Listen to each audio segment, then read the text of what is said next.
So as I was finishing up the service for 9 o'clock, a couple people told me, too bad you didn't preach on Isaac. I know that's always a hard one, but the Spirit led me to preach on the gospel today, so that's what you're going to get. And the gospel, as short as it is, really packs a punch. And I don't know if that's the shortest lectionary gospel reading, but it certainly is probably one of the top 5. So because it's so short and it packs a punch, it means you need to pay attention. So it was nearly 2.5 years ago, coming up on 2.5 years, that I was called by your rector, Chuck, to serve as your associate rector. This began in what was late, very late 2020, in the midst of the lockdown still, that he reached out to me and wanted to find out if I would be interested in having a conversation about coming here. And so after several phone conversations, Zoom, and an in-person interview, I was offered this position. Yay!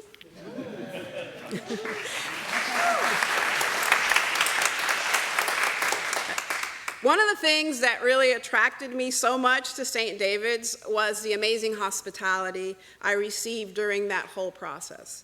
I remember the welcoming smiles and faces and the joy that I received in all the discussions that I had with Father Chuck, with the staff members, and vestry folks. The day I moved to Austin, when I was moving into my rental house up in North Austin, I was treated with this beautiful bouquet of flowers that just made my heart so warm. I came to the office just to check on a few things. We weren't really in the office at that time, but I came in and I found welcome cards, and for the few folks that were here, big, joyful smiles. It wasn't too long after that, a couple months after that, my father passed away. And during that time, I received a plethora of condolences and flowers, calls and emails, not just from staff, but from all of you as well. I was made to feel very welcome. I'm sure it helped just a little bit that I knew a thing or two about St. David's, as it was my field parish back between 2007 and 2010. I fell in love with the place back then too. I was well received and formed for the priesthood here. What a great place to form people. Just ask any of the number of seminarians and curates. We have a day school, we have Trinity Center, we have multiple outreach, we even have a partnership with the Church of Malawi. So many incredible ways that this church reaches out to the least of these and those on the margins. My daughter at the time, who was about 7, was involved in children's formation and the children's choir. We ate breakfast here, not only on Sunday mornings, yes, it was Chef Ray breakfast back then too, and Wednesday nights, and many times we were sitting beside other parishioners and intermingled with some of our unhoused neighbors. And one of the things that attracted me to St. David's, both as a seminarian and now as your associate rector, was the number of unhoused and disadvantaged people that came to St. David's looking for and receiving help. I also noticed how we welcomed and fed a number of them on Sunday and on Wednesday nights. This is where I wanted to be, not only because of how I was welcomed, not only because of our beautiful and historic sanctuary, which, by the way, will be in there soon, but because of how we helped and served through a variety of ministries that served those little ones and the least of these. This radical hospitality and welcoming spirit was what I loved most. That, with our commitment to the youth and families in our church, what brought me here and makes me excited to continue to do ministry. I came because in my heart, I believe St. David's embodied a true spirit of radical hospitality. It embodied Christ at its core, and I was attracted and overwhelmed by that embodiment. Today's gospel continues the challenge from last week's gospel. where Jesus continues to speak of discipleship and the mission of those who choose to follow him. Mission is the general subject, but I believe the emphasis here is upon hospitality. In just those 3 short sentences of today's gospel that's filled with power and compassion, we're challenged by Jesus to think more deeply about what is meant by welcoming another. The focus is on compassionate welcome, or what I like to call radical hospitality, as a form of service to Christ. Notice that when Christ speaks, he's not speaking of these huge heroic acts that we see in the news, but rather, quite simply, just basic acts of kindness through the simple act of welcoming and offering a cup of water. So it makes me wonder how so many of us can miss that simple lesson. And so several years ago, you may remember that there was a sculpture made of Jesus as a homeless man, and it was installed outside of a church, an Episcopal church, in Davidson, North Carolina. And apparently it brought with it much controversy. Similar works were rejected from cathedrals in both New York City and in Canada. The work, which I personally find both moving and inspiring, was created by Timothy Schmaltz, and it was installed at St. Albans Episcopal Church in Davidson, North Carolina. Now, I was just told earlier, Chuck told me that First Pres has a similar sculpture outside of their church walls. The rector said this about this particular sculpture. He said, "It's Jesus representing the most marginalized of society. In the statue, we're reminded of what our ultimate calling is as Christians, as people of faith, to do what we can individually and systematically to eliminate homelessness. Part of our faith commitment, our mission, is to care for the needy." Apparently, some people think that it was in poor taste to display that statue. When I was reading about it, I found a quote from one person who went so far as to say that she was concerned for the safety of the neighborhood. Jesus, she says, is not a vagrant.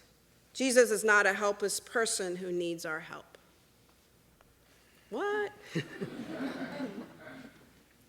I guess she missed the whole verse from Matthew 25, verse 40, and we'll probably hear that later on.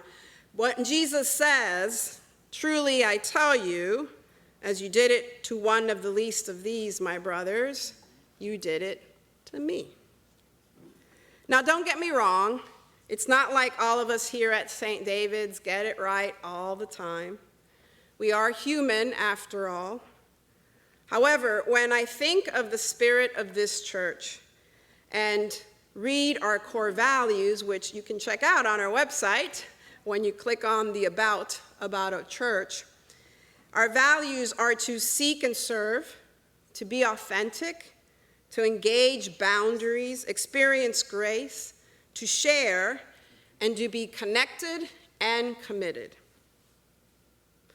And so as I read those core values, I can't help but believe that St. David's is possibly on the right path.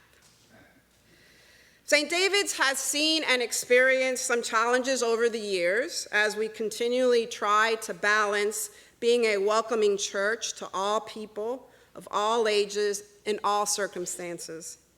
I mean, Jesus never said it was going to be easy.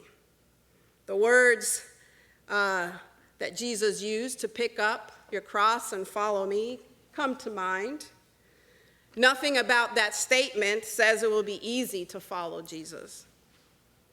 And so recently, we have seen an increase of challenging circumstances because we have chosen to continue to be a beacon of hope for our unhoused neighbors and also continue to be a place committed to youth and children and to build God's kingdom here on this church on the hill.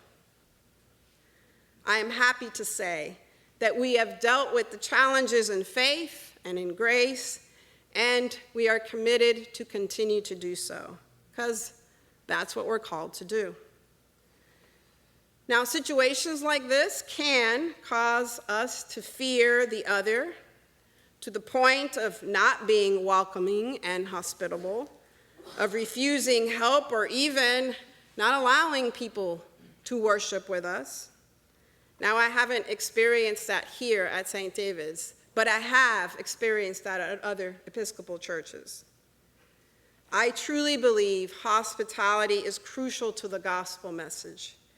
Unless we change the state of our hearts and minds about the strangers that our society beats down into vulnerable exhaustion, unless we're able to see each other's not as other, but as beloved children of God, then we cannot be about the mission of sharing the good news, that news of forgiveness and healing, justice and mercy, righteousness and hope. Jesus, in today's gospel, speaks about how when we welcomed the least of these, we are members of his family. We, in fact, are welcoming him. Pamela Buck and Christine Pohl wrote a book called Making Room. In it, they write that the most vulnerable strangers are those who are disconnected from relationships with family, church, economy, and civic community. Well, if the least of these in God's family are cut off from worldly family, from church, from economy, and from community, who in our society is Jesus telling us to welcome? Think about that just for a second there. Who are we called to welcome? Yes, of course, it's obvious. We see them just outside our doors. That includes our unhoused neighbors. But as I open my own heart to the pain of the world, it includes everyone who is being marginalized, targeted, abused, pushed down, oppressed. Who is Jesus calling us to listen to and learn from so that the gospel message can be advanced and God's kingdom continue to grow? Gay, straight, Christian, non-Christian, citizen, immigrant, friend, or stranger. I believe the message is simple. When we welcome the stranger, we welcome none other than the Christ. Is this scary? Yeah, absolutely. Does it make us uncomfortable? Heck yes. Yes, it does. I imagine Abraham was a little uncomfortable when he was asked what he was asked today. Jesus demands that in order to follow him, that we take up the cross, welcome the stranger, and give a cup of water to the least of these. He demands that we take that love of family, that love of community here from St. David's and extend it further and further still. Welcome the stranger. Welcome the one that you hardly understand, not to change them, but simply because they are also God's beloved, just as you are. They're worthy of hope, worthy of love, worthy of food, and yes, even worthy of a simple cup of water. Amen.